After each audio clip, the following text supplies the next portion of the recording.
and welcome to this month's Meet the Musicians segment with the Crosse Symphony Orchestra. My name is Josh Baker, and this month's theme, Returning to the Basics, has made me think to look back and reflect on my short journey thus far in music, and some traits and beliefs that I've tried to carry with me and improve on during that journey. Further, I want to address what it feels like to play with the orchestra and how those feelings tie into one of the most fundamental things about music that I think is important. I went to the West Salem School District, that's where I grew up.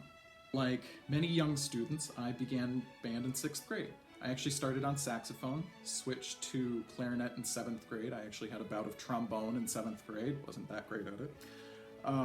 And up until the middle of high school, band was not my favorite subject.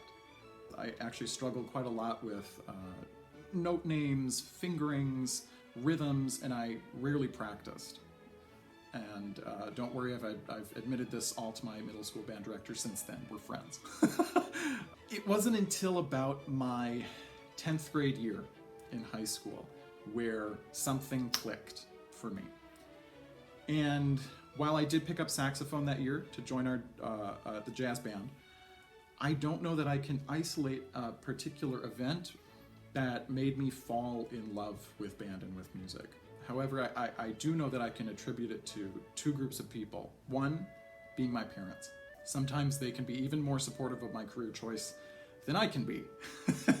And without that steadfast support, I know that I would be nowhere near where I am today. The second group is the band directors and the music staff and faculty at the district that I went to. And they don't just excel at creating wonderful musicians, but they excel at creating wonderful human beings and citizens. Since I've worked and taught students in the area, I know that, like me, at that time, many look up to their band directors or their choir teachers, general music teachers, whoever it might be, and they ask themselves, how can music fit in my life? Whether I was going to make music into a career or not, I adamantly wanted to keep it in my life. And I try and let students know, or anyone that I'm able to work with and talk with, that there are community bands, there are jazz bands, there are choirs, and even chamber ensembles that you can join. You do not need to go to college, live and breathe music day and night, have a degree in music to be a musician or to enjoy it. My first orchestral experience was with the La Crosse Youth Symphony under the direction of cellist Randy Maston. And since there wasn't an orchestral program at West Salem, these were uncharted waters for me. I had never played with string players before, and I had never played works by Rimsky-Korsakov or Aaron Copland or Camille Saint-Saëns. That experience also lit a fire in me that led me to be interested in orchestral playing as well.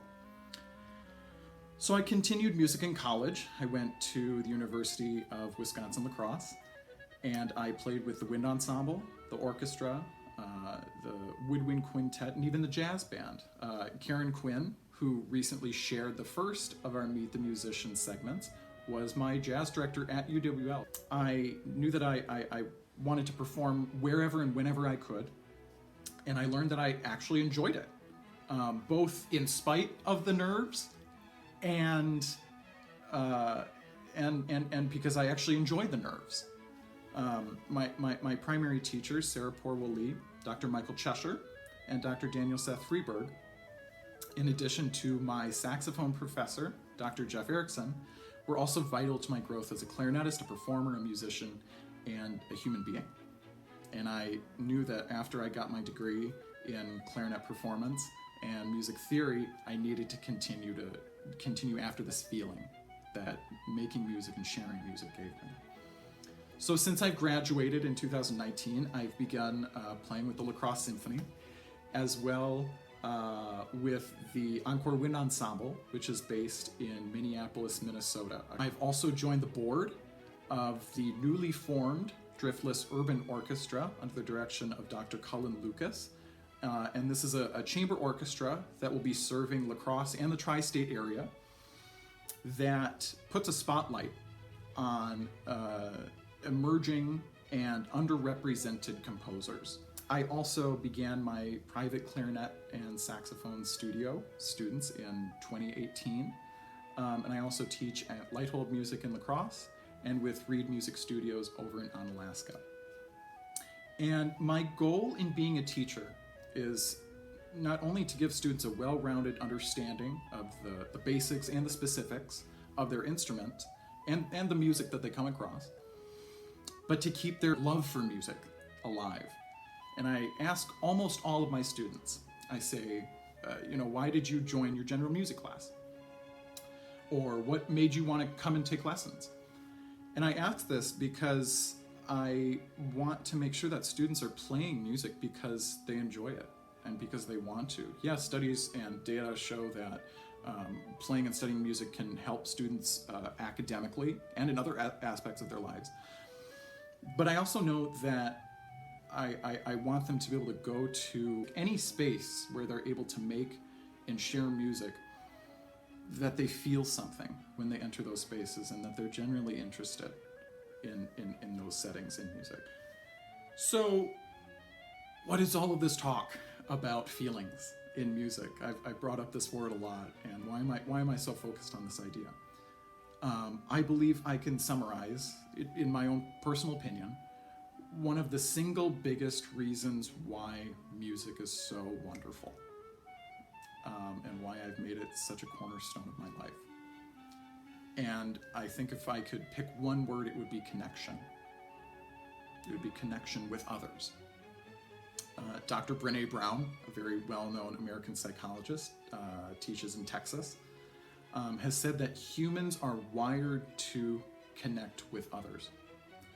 And as musicians, I believe that we do this in the rehearsal room and on stage in order to further connect with our audiences.